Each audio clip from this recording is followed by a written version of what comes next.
Buenos días, bienvenidos a un nuevo encuentro informativo de Servimedia, la plataforma de organizaciones de pacientes. Estos encuentros que hemos denominado desayunos pop, de música y sobre todo de mucha medicina y mucha atención al paciente. Ya creo que es el sexto o el octavo, ya no me acuerdo muy bien cuántos hemos realizado, pero llevamos ya 2 años y bueno, este sería el último de este año. Y bueno, haciendo un poquito de balance de este año tan complicado, tan difícil, nos queríamos plantear el asunto de la atención a los pacientes crónicos en tiempos de esta COVID-19, que ojalá que la dejemos atrás el año que viene, el año 21. Para ello tenemos un plantel de lujo con diferentes perspectivas para analizar este tema. En primer lugar voy a dar la palabra, el saludo, mejor dicho, a la presidenta de la plataforma de organizaciones de pacientes, a Karina Escobar. Buenos días, Karina, bienvenida de nuevo.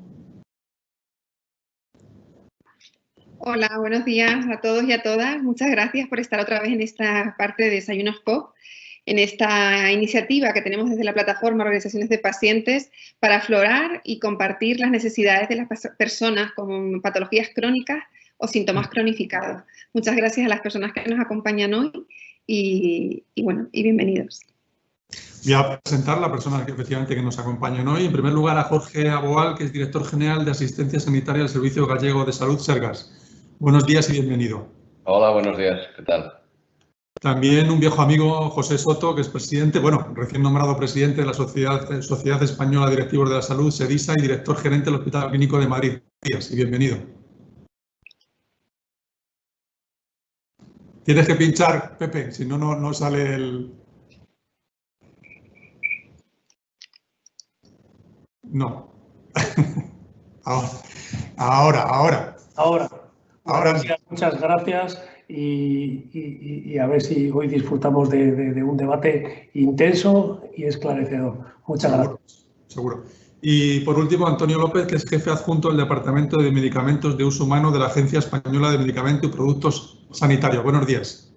Buenos días a todos y muchas gracias por invitar a la agencia a participar en este foro. Bueno, pues como decía, vamos a tratar el tema de los pacientes crónicos en esta pandemia. Han pasado ya 9 meses, señores. Desde el mes de marzo han pasado 9 meses. Estamos ya hoy a 1 de diciembre. Ha habido un montón de pacientes que, lógicamente, seguían con su situación crónica, con su enfermedad, que necesitaban analizarse y que la analizaran, los diagnósticos, el seguimiento, el tratamiento de ese enfermo. Vamos a dividir este encuentro en 3 partes. Por un lado vamos a hablar del diagnóstico, por otro lado vamos a hablar de la atención hospitalaria y en tercer y último lugar, y no menos importante, vamos a hablar de la innovación terapéutica.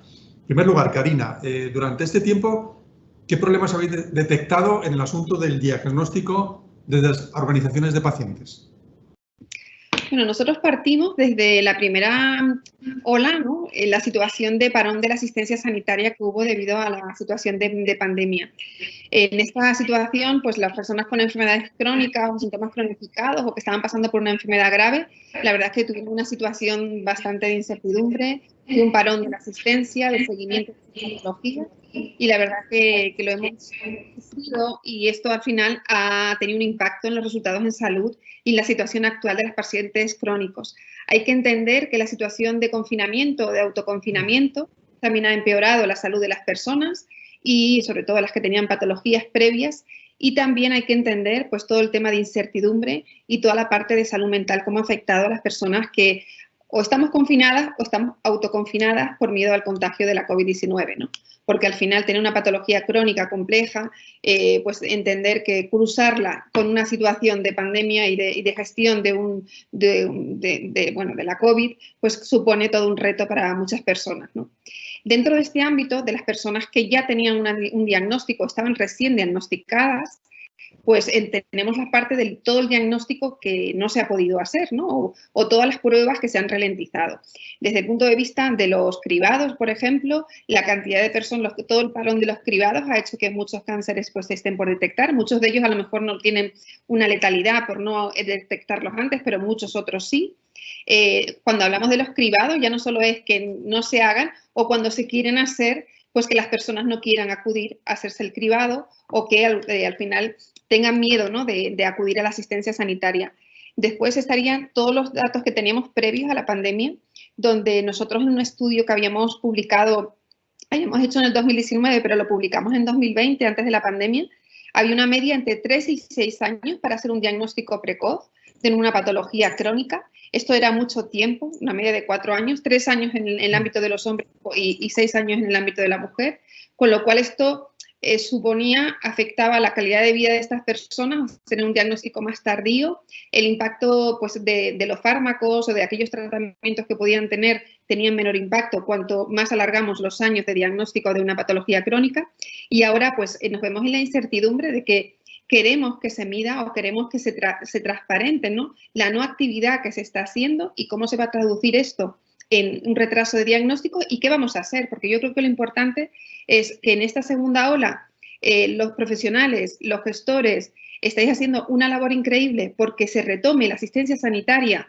y se conviva con la pandemia. Yo creo que el esfuerzo es tremendo, que se están creando espacios limpios y que esto va generando confianza en los ciudadanos, pero por otro lado tenemos que ver cómo retomamos una asistencia y cómo retomamos todo aquello que se dejó de hacer. Muchas gracias, Karina. En vuestro caso, Jorge, de la Administración Pública, del Servicio Público, ¿cómo habéis abordado la situación del diagnóstico, sobre todo en aquellas personas que tenían diferentes patologías o situaciones que no podían esperar? Sí, buenos días a todos otra vez. Bueno, la verdad es que la situación, ya sabéis todos, que ha sido complicada, compleja y sobre todo sorprendente, porque ninguno estaba preparado ni ninguno puede imaginarse que esto en el año 20 del siglo XXI pudiera suceder, pero ha sucedido en todo el mundo. ¿Y qué hemos hecho? Pues hemos, bueno, pues contado desde el primer momento con los profesionales y tratar de protocolizar al máximo y tratar de, bueno, que el Servicio Gallego de Salud funcionara como un único sistema sanitario para todos los gallegos, ¿no? Entonces, bueno, se priorizó, y esto, cuando hay una situación como esta, pues comprendimos que lo primero que había que hacer era priorizar. ¿Y qué priorizamos? Bueno, suena un poco así lo que voy a decir, pero es que es cierto, es la seguridad de todos los ciudadanos. Por lo tanto, hay que trabajar en otra dimensión, en otra línea, que es la línea de la seguridad. Y no es la línea de la producción, no es no es la línea que estábamos acostumbrados a hacer de, bueno, llegar antes, atender a todos, accesibilidad, equidad, calidad. Esto, bueno, pasa, aunque siga siendo muy importante, pasa a un segundo plano y hay que trabajar en seguridad. En seguridad para evitar la transmisión de este virus, que ya sabemos no tenemos tratamiento efectivo, no hay vacuna y lo único que tenemos es, bueno, frenar la transmisión, frenar, bueno, lo que es la contagiosidad, si es que esta palabra existe, y la transmisión del virus. Por lo tanto, nosotros aquí en el Servicio Gallego de Salud lo que hicimos fue priorizar la seguridad, todo lo que tiene que ver con seguridad y anticiparnos y tratar de frenar la transmisión del virus, tratar de cortarla, tratar de que el virus no se propague, porque ya sabemos que es un virus muy sociable y aquí en España somos muy sociables y aquí en España somos mucho de salir, de tener amigos, con tertulio, ir a los bares, ir a lugares públicos para relacionarnos y bueno, nos ha afectado nuestra línea de flotación por nuestra forma de ser. Por lo tanto, una vez que empezamos a trabajar en seguridad y en frenar la transmisión, priorizamos las patologías tiempo dependientes. Pues habilitamos desde primaria todas las vías rápidas para la detección de los tumores y de los cánceres que así tenemos. Esto ha seguido funcionando toda la cirugía oncológica y ha seguido funcionando. Bueno, nosotros tenemos aquí en Galicia un decreto de tiempos máximos en donde se recogen 208 patologías, que son las patologías tumorales y alguna otra tiempo dependiente, y eso es lo único que hemos mantenido con absoluto rigor durante la primera hora de la pandemia. Luego vino el verano, que fue más o menos una buena temporada, y ahí intentamos recuperar toda la actividad. Pero claro, recuperar toda la actividad significa hacer un trabajo de priorización de pacientes, y aquellos pacientes que necesitan más pruebas, cirugías o consultas vinieron primero. Y ahora estamos, como comentabais, un poco buscando el equilibrio que hay para seguir trabajando en seguridad, evitar aglomeraciones, evitar, bueno, hacer en todos los hospitales y primaria circuitos diferenciados, sospecha de COVID y circuitos que llamamos, digo entre comillas, limpios, porque limpio no hay nada, porque puedes hacerte una prueba que sea negativa y al cabo de 10 minutos, un cuarto de hora ya dejar de ser negativo. Es decir, yo con todo esto de las pruebas, la seguridad que me da siempre es el positivo. Ese es positivo, seguro, pero con el negativo me quedo con la incertidumbre. No tenemos ninguna prueba predictiva. Es decir, eres negativo durante una semana, un mes, no eres negativo ahora, dentro de unas horas, un día o 2 días, puede ser que positivices. Entonces, está bien trabajar en circuitos de sospechosos y circuitos en principio no sospechosos, pero siempre hay que actuar con todos los requisitos de protección individual y demás, ya trabajes en una zona o en otra.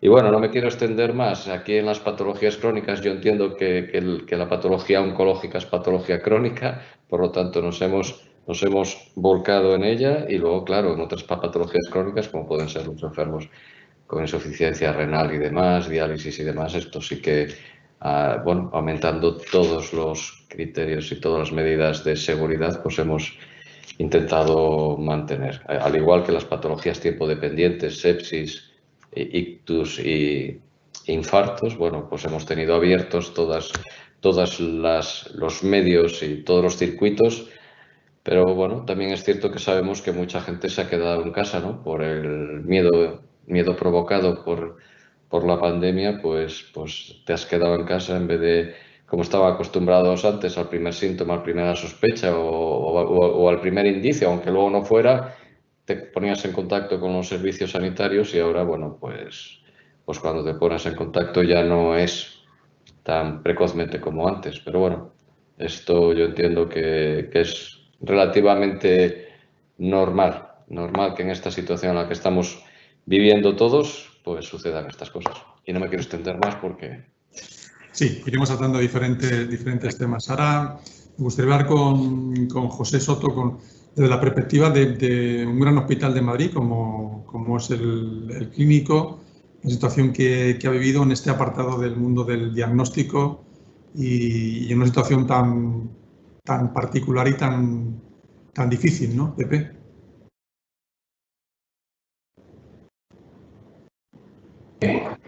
Ahora se oye. Ahora sí. Convendría distinguir entre la primera ola y la segunda. Sí. Es muy distinta. En la primera ola es que nos pilla a todos de imprevisto, casi. Hombre, sí que sabíamos que se estaba extendiendo en España el virus, pero de repente, de un día para otro, nos encontramos en los hospitales, en concreto en el Hospital Clínico San Carlos de Madrid, que es el mío, nos encontramos con una situación. Yo recuerdo esta anécdota. Viernes tarde, el equipo directivo tendemos a irnos los viernes, si se puede, a irnos un poquito antes para alargar un poquito el fin de semana y estar con la familia ya el viernes a las tardes. Bien, y siempre antes de irnos, todos los días, pues hacemos una ronda rápida a los directores para ver cómo está el hospital, si va a haber que reforzar algo el fin de semana, etc. Y yo recuerdo un fin de semana de marzo que nos fuimos como a las 4 de la tarde y a las 6 de la tarde me llamaban a mí que está esto muy mal. Y digo, ¿cómo muy mal? Si hemos dejado 80 y tantas camas libres para viernes, sábado y domingo ingresar y no va a sobrar. Dice, no, que se nos han acumulado 180 pacientes en la urgencia pendientes de ingresar en 3 horas. Y dice, madre mía, ¿cómo has dicho? 180 pacientes en 3 horas. Esta situación que se da en la primera oleada no se da en la segunda oleada. Y en la primera oleada esto significa actuaciones sociales de emergencia en general. La gente nos encerramos en casa, nos confinamos y entonces solamente mostramos relación con el sistema sanitario en general aplaudiendo a la tarde. Solo es esa, nuestra relación con el sistema sanitario en general es esa. Y si nos pasa algo, tenemos que ir a urgencias. Esa es la relación directa con el sistema sanitario, a urgencias directamente. y las urgencias tienen mucha afluencia en la primera oleada. ¿Y cómo respondemos? Pues con tensión, que suelta adrenalina, y entonces estamos dedicados intensamente a lo urgente, intensamente.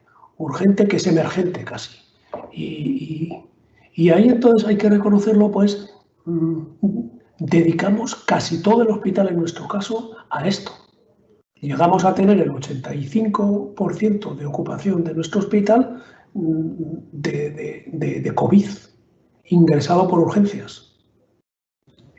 Entonces, con el 15% restante hacíamos atender las intervenciones quirúrgicas urgentes, los cánceres que había que hacerles un tratamiento urgente, inaplazable, es decir, no nos dedicamos mucho al diagnóstico.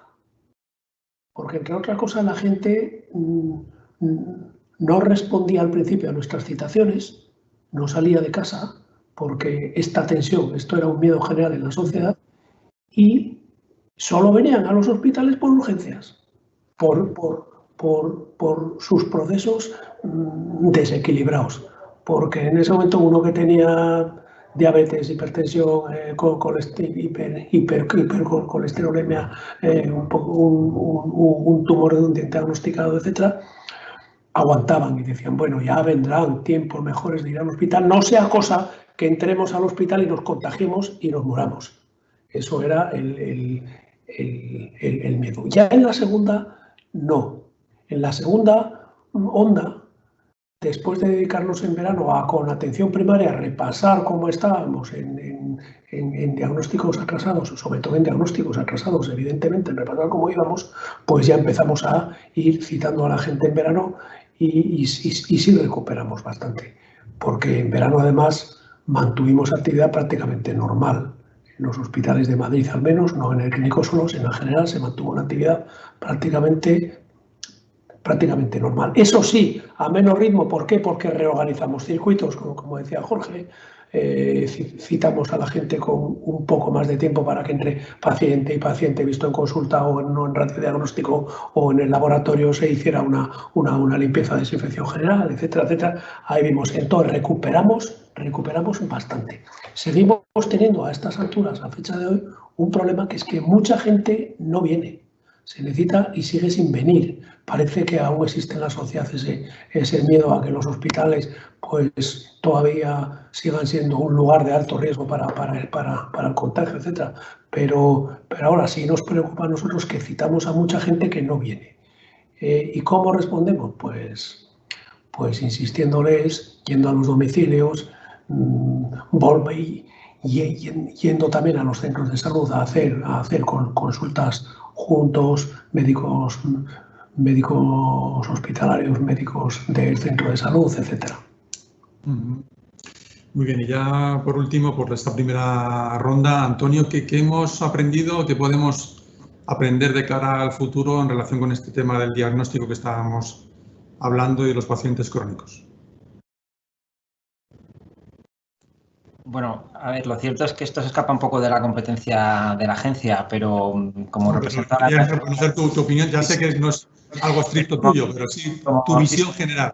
Como represento al área de medicamentos, lo que sí que demuestra es que, al menos para nosotros, que dentro del sistema sanitario no todo es medicamento. Así que comparto la opinión de Karina o la que acaba de comentar José, la importancia del diagnóstico precoz. La necesidad de un tratamiento puede depender de en qué momento del diagnóstico estés. Cuanto más precoz sea el diagnóstico, probablemente más nos puedan servir tratamientos más convencionales y menor sea la necesidad de tener o usar otros tratamientos más modernos. El ejemplo que ponemos siempre en este sentido del diagnóstico precoz, que al menos es fácil para mí, es el de la artritis reumatoide, que es una enfermedad autoinmune y crónica, que cuanto antes la diagnostiques y pongas un tratamiento, mejor es el pronóstico. Cuanto más adelantes el diagnóstico y, por tanto, el tratamiento, tendrás menor necesidad de un tratamiento. Así que nuestra reflexión como agencia es que no todo es medicamento y que desde el sistema sanitario tenemos que trabajar no solo para garantizar el acceso a los medicamentos, que es lo que ha sido competencia de la agencia, sino en garantizar, como también ha comentado José, que se ha hecho más fácil el acceso al diagnóstico durante la segunda ola. Pasando al segundo bloque de preguntas, os quería plantear la atención hospitalaria. En esta línea, Antonio, claro, los pacientes que estaban incluidos en el proyecto de ensayos clínicos, no sé cómo han podido acudir al hospital cuando era preciso y en qué medida se puede mejorar o se ha podido tratar esta situación. Bueno, desde luego mentiría si dijera que todo ha transcurrido con normalidad. Todos sabemos las dificultades que ha habido. Lo que hemos hecho desde la agencia es paliar en la medida de lo posible el impacto que todo esto ha tenido en los ensayos clínicos. La situación era de colapso sanitario, había que reducir el riesgo de infección de la población, con lo cual nos obligó a tomar bastantes medidas extraordinarias. Ya sabéis que la agencia adoptó una serie de medidas excepcionales destinadas a preservar todo lo que estaba relacionado con los ensayos clínicos en la medida de lo posible. Por destacar algunas, sabéis que adaptamos las visitas programadas de los estudios para realizar solamente las necesarias con la posibilidad de hacerlas en remoto, por teléfono o videollamada. Hemos garantizado el acceso de los pacientes a la medicación del ensayo en las mismas condiciones en las que se estaba dando. Y, por último, pero no menos importante, sabéis que hemos favorecido la monitorización centralizada, la monitorización remota de los centros participantes. Hemos pospuesto en la medida de lo posible la verificación de datos hasta que se pudiera acceder de una manera presencial a la historia médica. En general, pues han puesto una serie de medidas, como os digo, para paliar todo el impacto. Hasta el momento, centrándome en la monitorización remota, solo se ha permitido para la investigación relacionada con COVID y para los ensayos de terapias para enfermedades graves sin alternativas terapéuticas. Nosotros ahora seguimos trabajando, avanzando en los estándares necesarios para que la monitorización remota sea algo viable una vez superada la pandemia, y también estamos trabajando en paralelo para ampliar esta opción de la monitorización remota a todos los ensayos clínicos durante la pandemia y no solo en estas situaciones que he mencionado de COVID o en enfermedades con pocas alternativas terapéuticas. Karina, las personas no sé cómo han podido hacer el seguimiento y las consultas con los profesionales sanitarios de los hospitales. No sé cómo ha sido ese proceso durante este tiempo. En un primer momento, lo que tuvimos es, en general, ¿vale? Porque esto al final, la casuística es muy diferente, porque la pandemia no ha afectado igual en toda España. Ha habido diferencias entre hospitales, diferencias entre comunidades autónomas, y bueno, en esa fluctuación nosotros lo que hemos tenido es una llamada de teléfono, normalmente de nuestro médico especialista, donde ha valorado cómo estamos, y a partir de ahí, pues, estoy hablando de la primera ola, ¿no? Y ver cómo nos podíamos apañar durante la pandemia, entendiendo que muchos de ellos, yo vengo de las enfermedades inflamatorias inmunomediadas, de reuma y digestivo, y muchos de los profesionales que estaban atendiendo estas patologías se fueron a la COVID por su conocimiento, pues, en la alteración de las citoquinas, ¿no? Entonces, esta fue la primera parte, pues dependíamos de una llamada de teléfono. Aquellas personas que estaban más graves se buscaron vías para atenderlas, y a partir de julio pues ya empezaron a retomarse las consultas. Muchas de ellas telefónicas, porque sí lo que se evalúa es un poco si es necesario que acudamos al hospital o no. Es verdad que cuando llegó junio, pues muchos necesitábamos pues refuerzo de analíticas, pruebas y retomar primero, porque no se trata solo de hablar con nuestro médico, ¿no? Sino tener información actualizada de nuestra situación en ese momento de nuestra enfermedad. Y así pues hemos ido retomando, y sí que hay un cribado, ¿no? En el sentido de ver qué personas lo hacen, qué consultas se hacen telefónicamente y cuáles presencialmente, y ver la necesidad de ir o no físicamente al hospital. En esta línea, José, hemos hablado, o se puede hablar de telemedicina. No sé cómo se ha utilizado en este momento, si realmente ha habido telemedicina o una teleconsulta, y en qué patologías se pueden utilizar más. No, nosotros en este tiempo pensamos en que, hombre, de alguna manera teníamos que llegar a los pacientes. Entonces empezamos a pensar cómo llegamos a los pacientes acá. Normalmente porque los pacientes vienen bien. En muchas ocasiones porque nosotros vamos a los centros de salud a hacer consultas, citando a los pacientes en los centros de salud, consultas con el médico de familia del paciente y los nuestros. Allí un día a la semana en algunas especialidades, y entonces pensamos que esto no lo podíamos dejar. ¿Y qué sustituimos? Pues la e-consulta. Es decir, hacemos lo mismo, hablamos con el médico de familia, en lugar de ir con una videoconferencia, repasamos y repasamos. Eso sí, no está el paciente en este caso. Esa es la diferencia. Y entonces programamos la e-consulta un día a la semana ordinariamente con los centros de salud. Cada especialidad pues atiende algo así como una sesión clínica para analizar casos.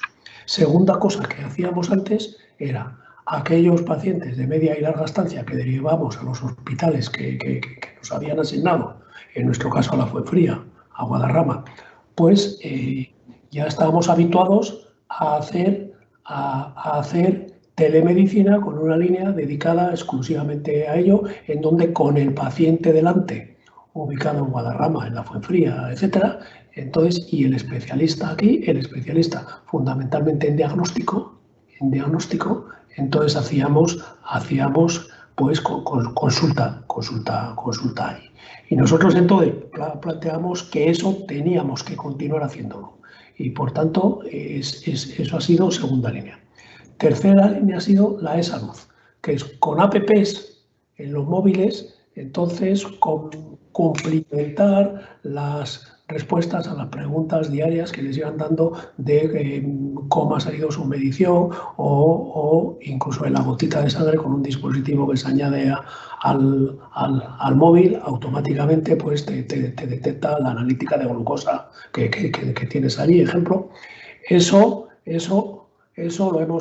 lo hemos empleado bastante en cardiología, que ha sido el ámbito más avanzado en eso en cuanto a captura automática de los datos de pulso, de ritmo cardíaco, etcétera, etcétera. Y lo último que hemos hecho han sido teleconsultas.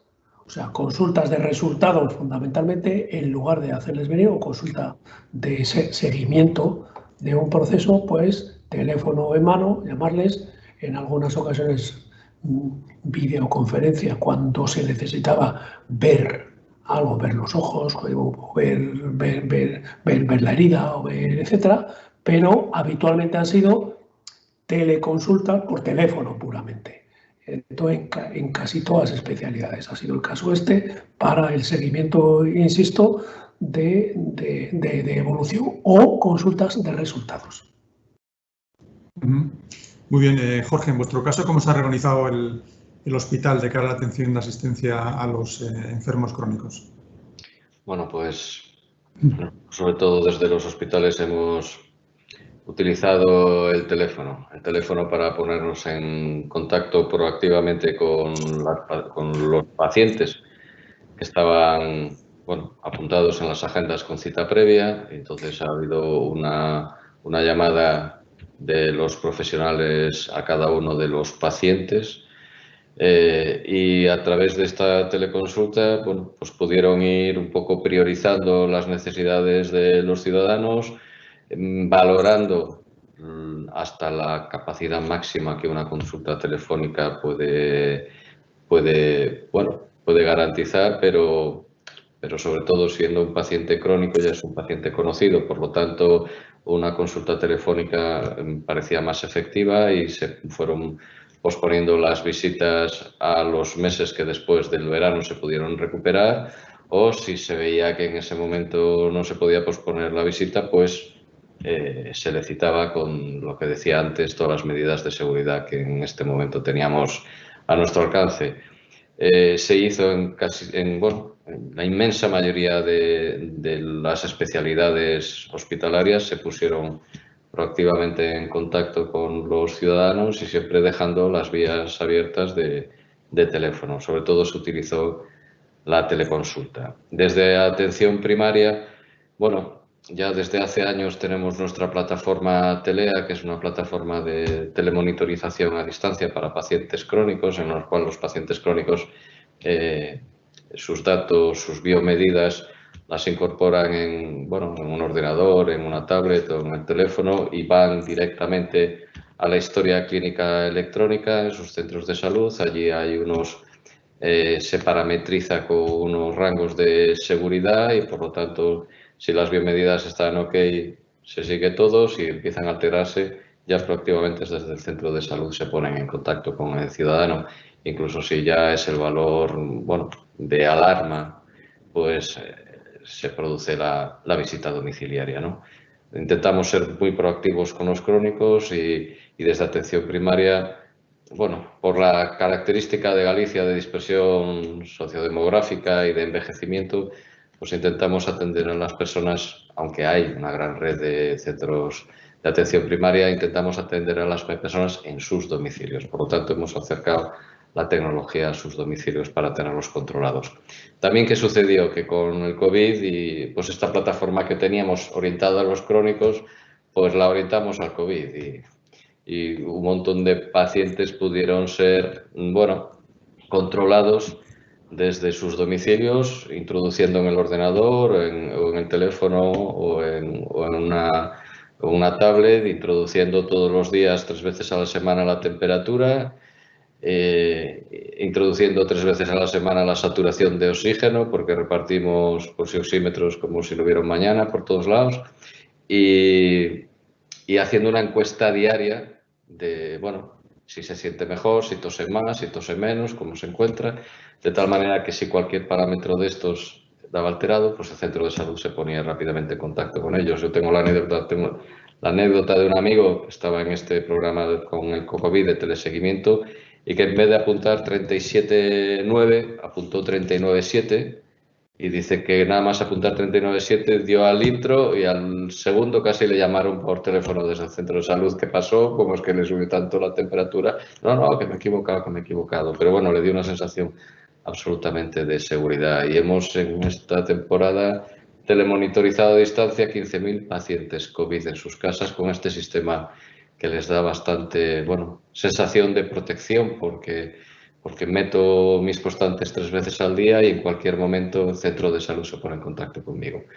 Por lo tanto, así es lo que estamos haciendo y seguiremos haciendo, espero no por mucho tiempo. Gracias. Muy bien, pues vamos a pasar al tercer bloque. Ya tenemos incluso varias preguntas del público, pero antes vamos a pasar al bloque que os comentaba de innovación terapéutica.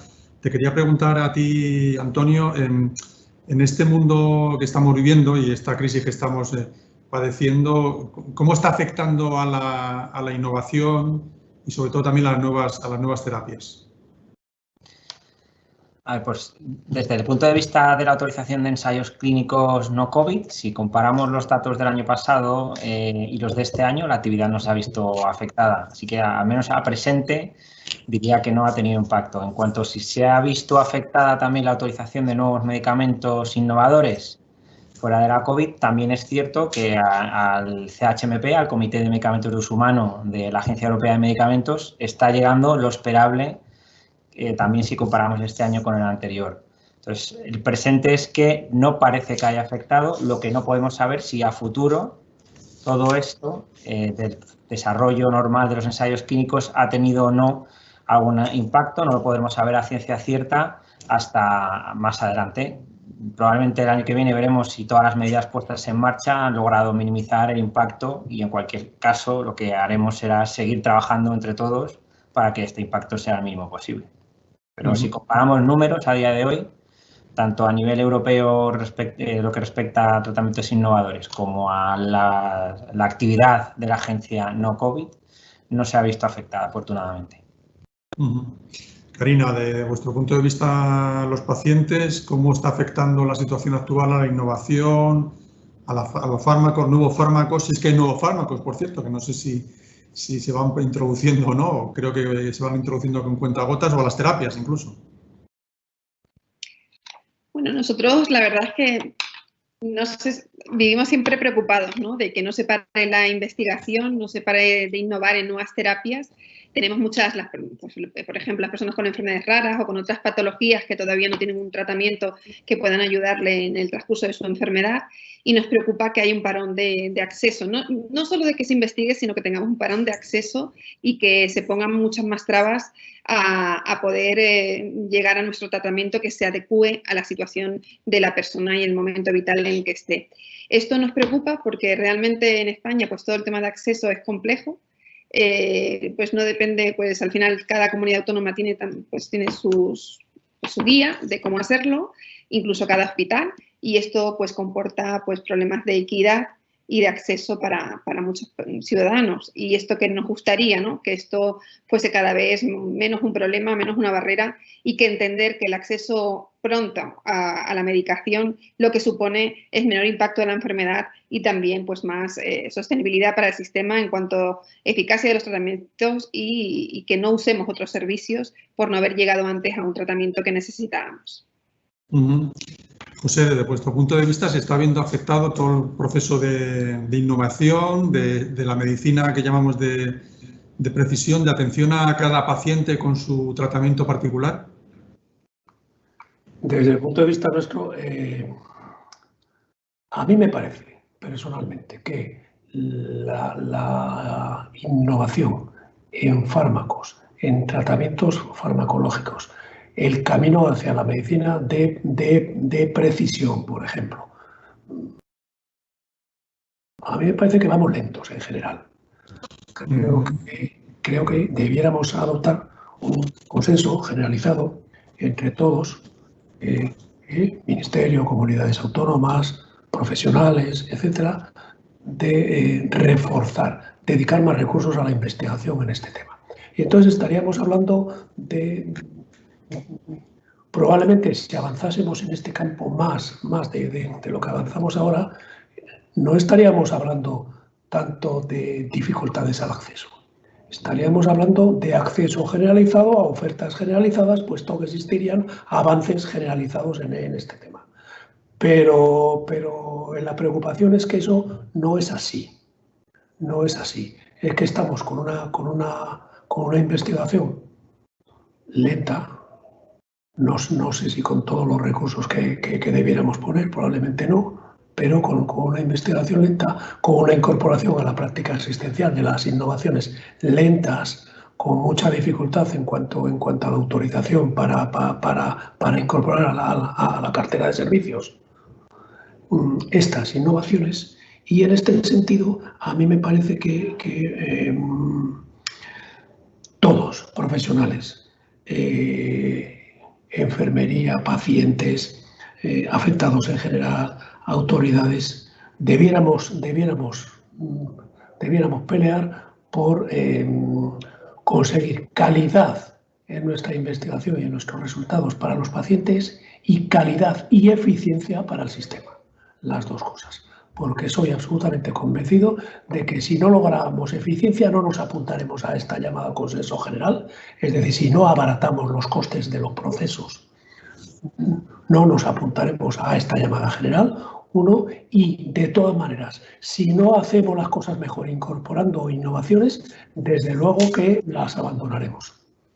En esta línea te quería preguntar a ti, Jorge, ¿cómo ves el tema de la innovación? Y sobre todo, me gustaría que si tenemos algún tipo de dato de comparación con Europa, ¿no? Con otros países y cómo están haciendo el tratamiento de estas terapias nuevas, las que denominan disruptivas, ¿no? o incluso modernas, ¿no? ¿Cómo se está produciendo todo este proceso innovador en esta situación tan difícil para la sociedad y para el sistema sanitario en particular?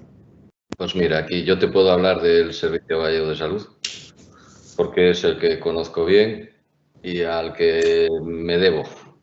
Por lo tanto, desde aquí la política en cuanto a la accesibilidad de nuevos tratamientos innovadores, tratamientos disruptivos, desde la Administración Sanitaria lo que proponemos es la máxima accesibilidad a estos medicamentos.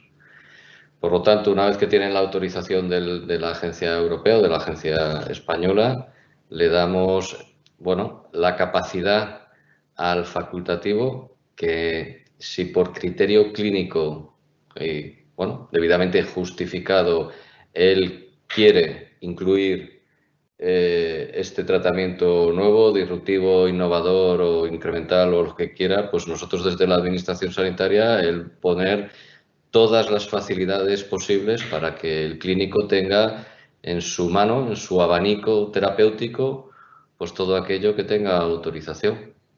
Por lo tanto, nosotros aquí en Galicia ya llevamos años tratando de facilitar el acceso a los medicamentos innovadores para que sea una herramienta terapéutica para los clínicos. Por lo tanto, a mí me parece importante seguir apostando en esta postura, y una vez, insisto, que tenga autorización de la Agencia Europea o Agencia Española, pues que los clínicos gallegos puedan utilizar todo el abanico de medicamentos que tengan esta autorización, y me parece que es la manera de incluir y de incluir en el mundo real, lo que siempre decimos, esta nueva medicación que en ensayos clínicos, bueno, demuestra una efectividad, una eficiencia, pero luego hay que llevarla al mundo real, y entonces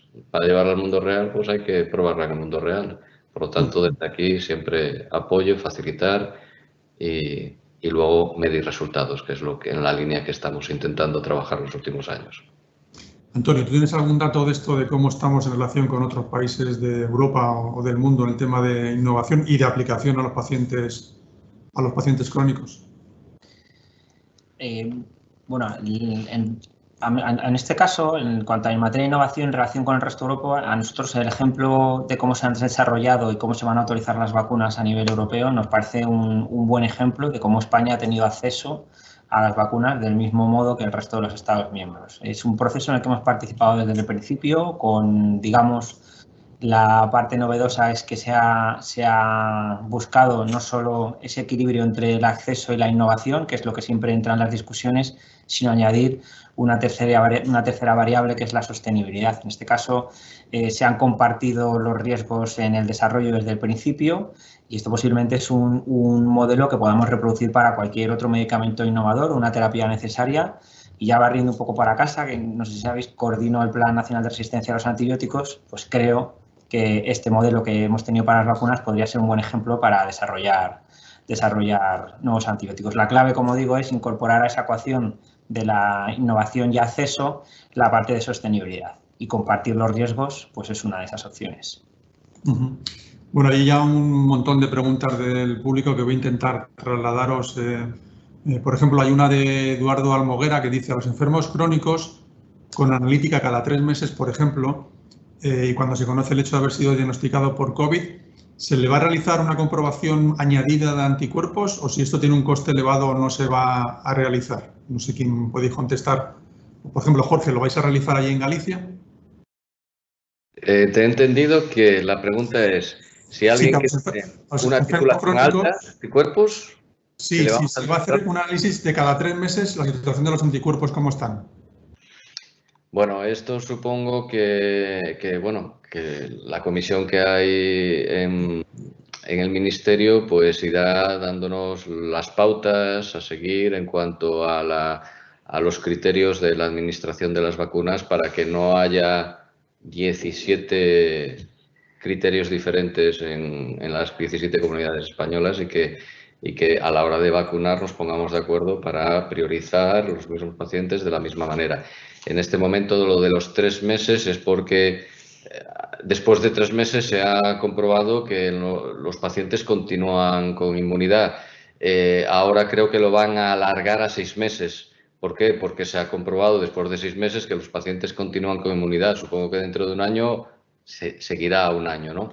Pero yo creo que lo que tenemos que ir en el tema de la vacunación, y además estoy convencido, es ir de la mano las 17 comunidades autónomas, vacunar según se pauten en los criterios de la comisión de expertos que están trabajando en este momento, y seguir la coherencia sanitaria de la aplicación de esta vacuna con los mismos criterios en las 17 comunidades. Por lo tanto, a la espera de las instrucciones por parte y recomendaciones por parte del grupo de expertos, y actuar de manera homogénea en todo el Sistema Nacional de Salud.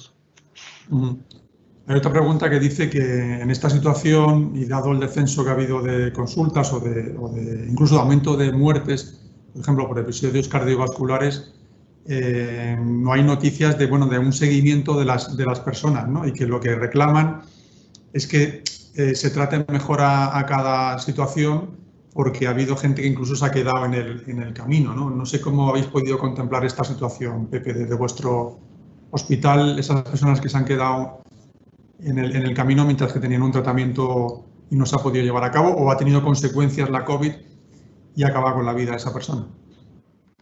Ya hay dos enfoques ahí, ¿no? El enfoque de asistencia sanitaria que nos toca a los hospitales y a los centros de salud es que cualquiera que tenga un síntoma de un tipo, pues entra en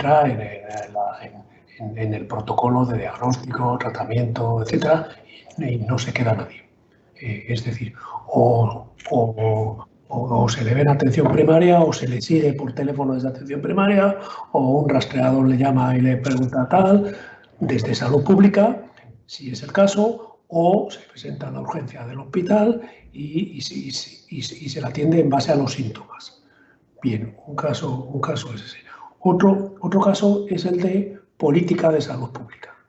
Es decir, ahí es en donde se buscan diagnósticos en la población, se busca evolución de esas enfermedades en la población y se busca afectar también, pues, a los indicadores de salud, entre ellos el más importante, la mortalidad.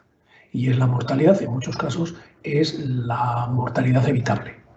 Entonces, se analiza esa mortalidad evitable y, en ese caso, pues, si hay que adoptar medidas de salud pública generalizada, pues se entra en eso. Es lo que están haciendo ahora mismo nuestras estructuras de salud pública.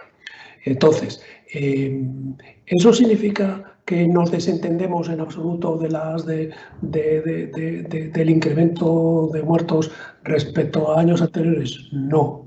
Lo que eso significa es que se analiza las causas de la muerte, se analiza si ha sucedido por desatención, etcétera, y si ha sucedido por desatención, pues, amigo, ahí tenemos una exigencia que es la de analizar el funcionamiento de los procesos asistenciales en marcha o, en algunos casos, a lo mejor tenemos alguna responsabilidad, pero eso se dirime en otro ámbito, no en el ámbito asistencial. Si hay otras responsabilidades distintas a las asistenciales, por una reclamación judicial, por tal, etcétera. Pero, en general, todavía se está estudiando en salud pública si ha habido incrementos de muertes asociadas a la no atención al COVID o no. Eso es algo que al menos a nosotros, a los gestores, no se nos ha trasladado resultados de esos estudios o de esas investigaciones.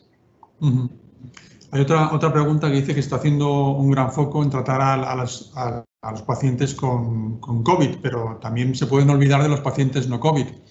¿Cómo podemos hacer para que no se nos olvide? No sé, Karina, no sé si esta es casi una reivindicación vuestra para ellos, ¿no? Bueno, en general lo que decía Pepe, ¿no? La necesidad de aflorar datos de un poco del parón que ha habido de asistencia y el impacto que ha tenido.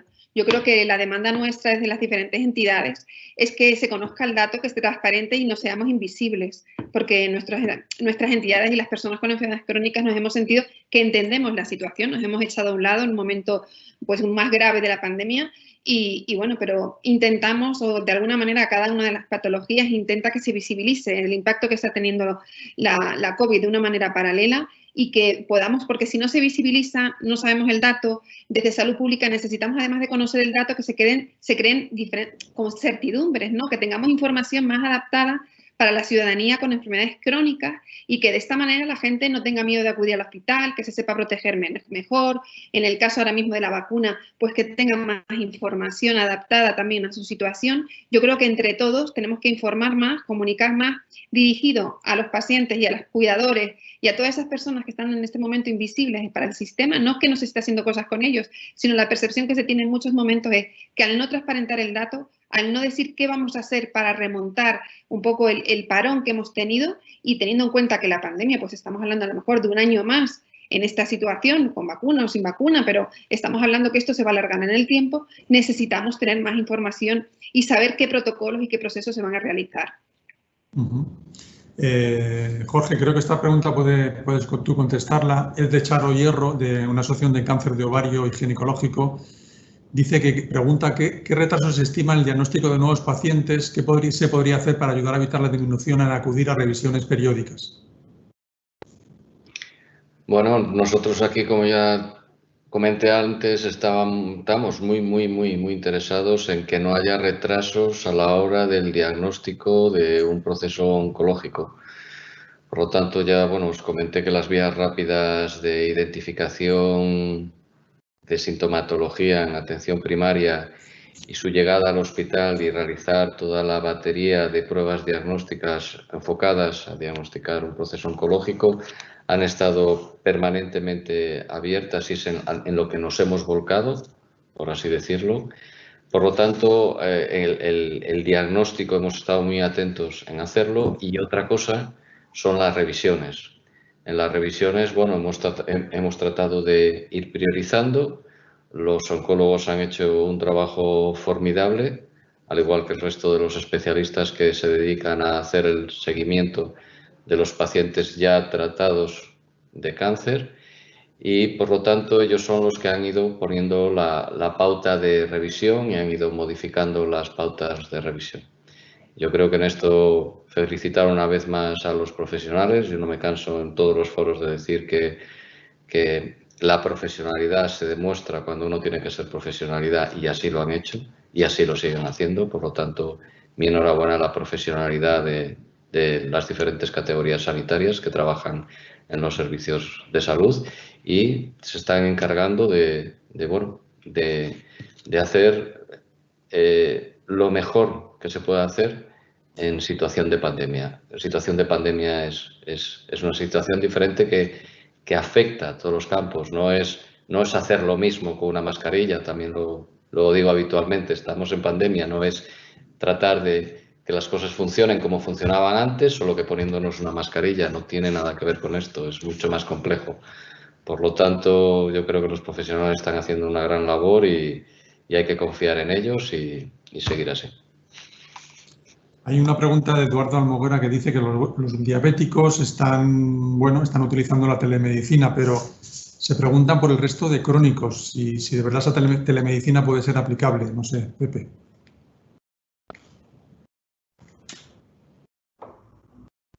Claro, sí, es lo mismo. Es decir, solo hay que hacer adaptar los procedimientos de telemedicina, que son diversos y son amplios. Unos ha contado Jorge, que son excepcionales, algunos otros he contado yo, pero todos conocemos procedimientos diversos, solo hay que hacer adaptarlos a las necesidades de capturar información y de analizar esa información por los distintos especialistas.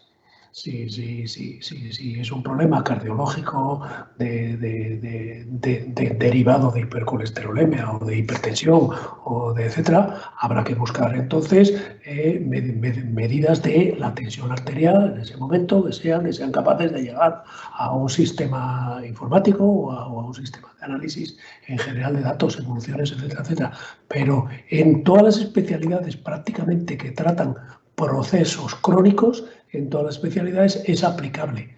Es que esto de la telemedicina no es una medicina nueva. Esto es la misma medicina con otras herramientas, simplemente para agilizar el seguimiento, facilitar el seguimiento y nada más. No hemos inventado nada.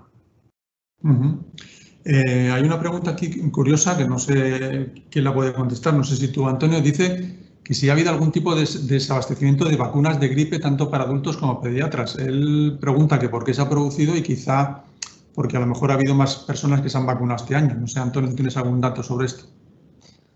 Bueno, en realidad no tengo ningún dato. Sí sé que toda la producción de vacunas que había en España se ha destinado a la campaña de vacunación del Ministerio y que se ha distribuido en coordinación con esto quizás lo sepa contestar mucho mejor la Dirección General de Asistencia de Galicia. Se ha distribuido a través de programas y no se ha acceso, por ejemplo, a las farmacias. Se ha seguido un programa muy estricto y es verdad que ha habido un poco más vacunación que otros años y puede que haya habido algún desabastecimiento puntual, pero yo creo que el motivo es que toda la producción de vacunas que había disponible la ha adquirido el Ministerio para que a través de las comunidades autónomas se distribuyera.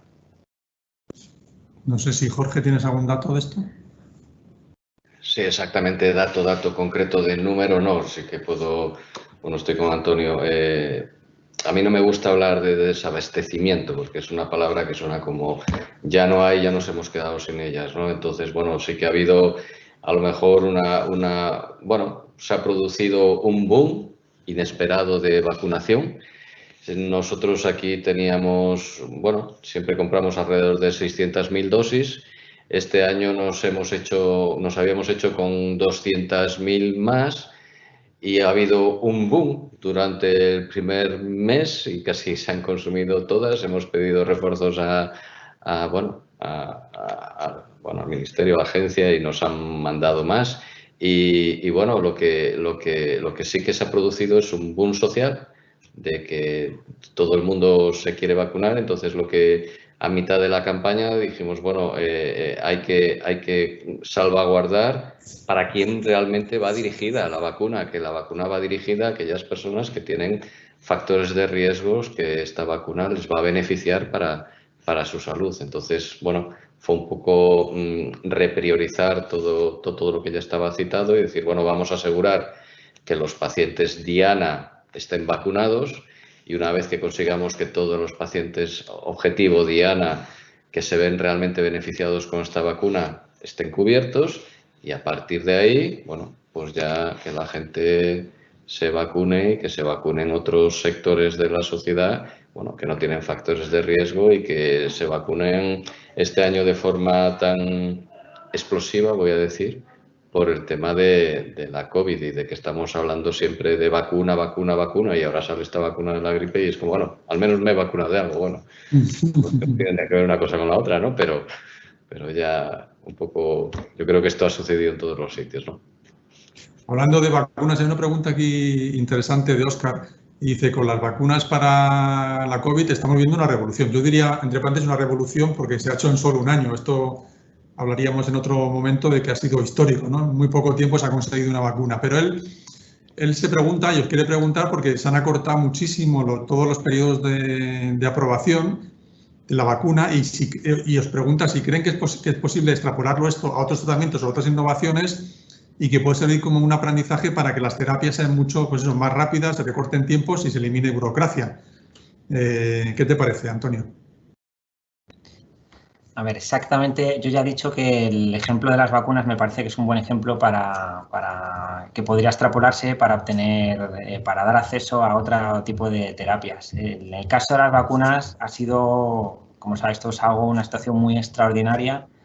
El desarrollo no se ha saltado ni un solo paso que se pide habitualmente a cualquier otro medicamento, ni una sola fase. Lo único que se ha permitido, como os he dicho, es compartiendo el riesgo desde el inicio.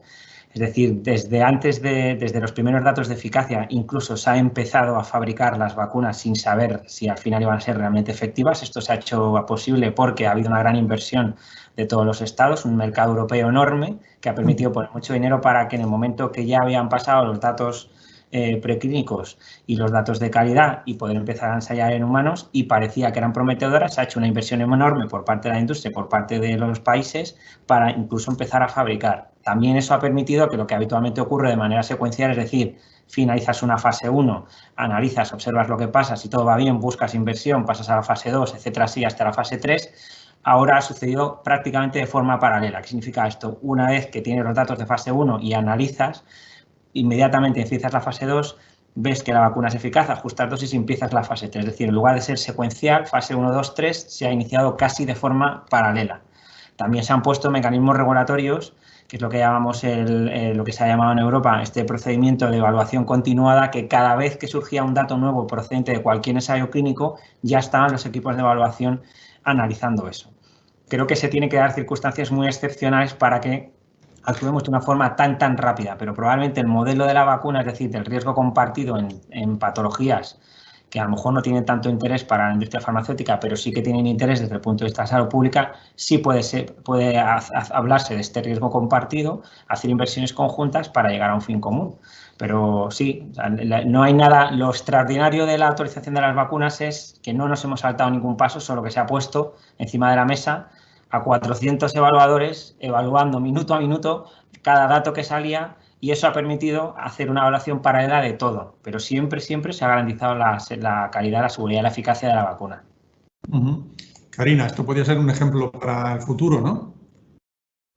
Yo creo que esto, y ya lo comentó antes Antonio, en todo el tema de las resistencias antibacterianas y toda la investigación que se tiene que hacer en nuevos antibióticos, ¿no? Un poco, y España, que también que somos especialmente resistentes por el uso que se ha hecho de antibióticos con diferencia con otros países europeos, creo que es bueno que se unan los países, que se unan fuerzas para que realmente puedan dar respuesta a las resistencias antibacterianas, porque yo creo que esta es una nueva ola que puede venir, que tenemos que estar preparados. Antes de la COVID habían, Antonio me puede pero vamos, nosotros desde la POP estamos muy cercanos al plan y vemos que había ya 3.000 fallecimientos por resistencias antibacterianas, que esto es una labor de lo sanitario, pero también de los pacientes, que conozcamos más.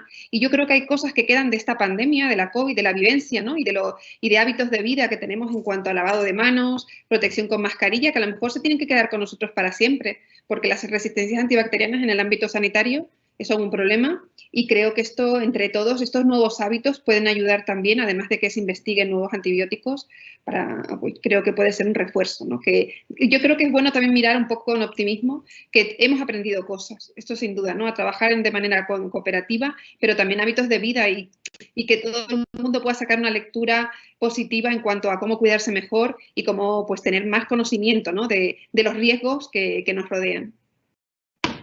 En esta línea, Pepe, te quería preguntar por la farmacia hospitalaria durante todos estos 9 meses que hemos vivido de la pandemia, incluso los hospitales de día, ¿cómo se han visto afectados? ¿Cómo en este momento, digamos, se ha podido atender a cada paciente? A ver, en cuanto al trabajo de la farmacia hospitalaria para digamos, distribuir a los ingresados en el hospital fármacos a través de las unidades de enfermería, igual. Eso no nos ha cambiado nada, evidentemente. ¿Qué es lo que ha cambiado y nos ha hecho tener que reorganizarnos? Ha cambiado la distribución de los fármacos a pacientes ambulantes o a pacientes de hospital de día, claro que es ambulante también, en definitiva. Y entonces, ¿qué hemos hecho en general todos? Pues evitar que vengan a los hospitales los pacientes que llegaban a por su dosis semanal o mensual o lo que fuera, y entonces organizar una distribución a los domicilios. Eso es lo que hemos hecho en general todos. Y en los hospitales de día tampoco hay diferencia a lo que hacíamos antes. Es decir, suministro al hospital de día, utilización de esos fármacos para las terapias y si fallaba alguien, devolución a la farmacia y la farmacia hacía seguimiento diario. Pero la gran diferencia ha sido la necesidad de llevar los fármacos a los domicilios, que ahí es en donde hemos actuado prácticamente todos. En vuestro caso, Jorge, ¿cómo lo habéis atendido toda la atención hospitalaria, sobre todo la parte farmacéutica? Bueno, siguiendo un poco la línea que os comentaba antes de las características demográficas de Galicia, donde hay una gran dispersión demográfica y donde, bueno, aquí la gente está toda expandida por todo el territorio, ¿no? Por lo tanto, eso, más el envejecimiento, pues nos llevaba, como comentaba antes, a tener unas políticas de atención los más cercanas al domicilio que podamos, ¿no? De ahí el programa Telea y otra serie de programas. Y esto lo enlazo con lo que os voy a contar ahora, que es que desde los hospitales, desde el minuto 1 de la primera hora de la pandemia, hicimos una distribución de los medicamentos hospitalarios para que llegaran directamente a los domicilios de los ciudadanos. De tal manera que, bueno, fue un gran trabajo por parte de los servicios de farmacia hospitalaria. Gastamos en mensajería, sí, pero conseguimos que toda la medicación de ámbito hospitalario que recogen en el hospital de manera ambulatoria, pues los pacientes no tuvieran que acercarse a los hospitales y fueran los hospitales, a través de esta red de distribución de mensajería, las que les hizo llegar toda la medicación específica a cada domicilio de cada ciudadano. Esto lo hemos seguido manteniendo, me parece una buena idea y estamos pensando, bueno, como decíais antes, que ha habido cosas que parece que se van a quedar, pues a lo mejor estamos planteando qué cosas tienen, bueno, coste-beneficio suficiente para que se queden. Hay una pregunta para ti muy concreta, la he dejado para el final, Pepe, que te preguntan, dicen como presidente de SEDISA, una valoración del Comité de Expertos del Ministerio de Sanidad. Te pregunta si conoces a alguno de los miembros y si te han pedido algún tipo de ayuda o consejo durante todos estos meses. Yo te añadiría si te han hecho alguna pregunta, si te han preguntado algo sobre lo que estamos tratando, sobre los pacientes crónicos. A ver, es lógico que no me hayan preguntado nada, puesto que llevo de presidente de SEDISA solo 2 semanas o 3. Lógicamente, sí he tenido una reunión con la Dirección General de Calidad del Ministerio para hablar en general de los fines en SEDISA, que es fundamentalmente la profesionalización de los directivos y el reconocimiento a la misma. De eso hemos hablado, de lo otro no. Y yo les puedo decir que a mí no me han invitado como experto a este comité. Tampoco esperaría que me invitasen como experto, puesto que yo tengo que decir que no tengo una profesión sanitaria, aunque me dedico a la gestión sanitaria, sino yo soy economista en mi formación, y entonces pues yo no espero que me llamen como experto para debatir temas puramente asistenciales, puramente sanitarios, etc.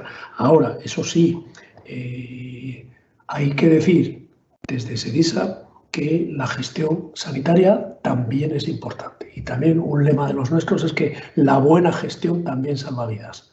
Y entonces ahí estamos nosotros también replanteando nuestra propia funcionalidad como gestores en los centros sanitarios o en los servicios de salud, y buscando siempre mayor eficiencia a nuestro trabajo, reorganizando procesos, reorganizando estructuras, acercando a los pacientes nuestro trabajo, esto motivando a los profesionales en lo que podemos, etcétera, etcétera, etcétera.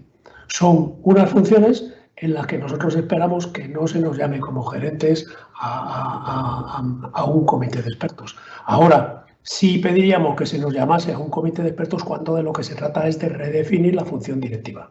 Entonces sí que pediríamos. Muchas gracias. Bueno, pues muchas gracias a los cuatro. Ya para finalizar, como siempre, voy a dar la palabra a Karina para que, bueno, todo lo que podemos aprender en ese tiempo de COVID, de diagnóstico, sobre todo que no olvidemos, por favor, el tema de la innovación, que no dejemos atrás a los pacientes crónicos. Y la despedida hoy en un día muy especial, ¿no, Karina? También estamos celebrando otro día de... Sí, la verdad es que me gustaría hacer una mención especial. Jorge con la banderita. Sí. En emblema. Me gustaría hacer una mención especial al Día Mundial del SIDA de este año, del 2020, y un poco de la importancia... Sí, sigue, Karina, sí. Que me he quedado sin pantalla. Bueno, perdonad. Bueno, quería hacer una mención especial al Día Mundial del SIDA. Hoy es un día importante, es un día realmente en el que se visibiliza, ¿no?, el impacto que tiene el VIH-Sida en las personas y en el mundo, ¿no? En el lema que ellos han puesto es hoy más que nunca, y nos piden, entre otras cosas, que se mantengan abiertos los centros de diagnóstico y tratamiento de las enfermedades de transmisión sexual, así como el acceso a tratamientos lo antes posible.